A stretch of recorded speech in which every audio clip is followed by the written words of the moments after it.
Now, because the water's so high, I can really fish all these areas. These fish haven't been really pressured at all for about a week and a half, almost 2 weeks. So now they're really spread out with all this water change. They literally can be anywhere. So all my little holes, I gotta try everywhere. There we go. That's a hit.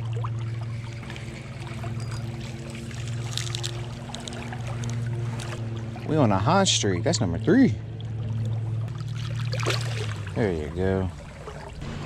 It's midday and we're hooking fish like this. That's 3 in a bass. I think the brackish water kind of really helps me. You can't really see it. They just see something swimming in the water, so they go after it. Oh, good hit. Stay down, stay down. Slide him over since he wants to come this way. Did I lose him? No, he's still there.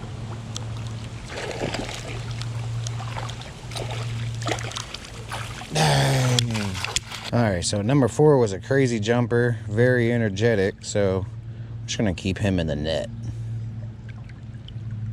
Let him rest up. You ready? Go ahead.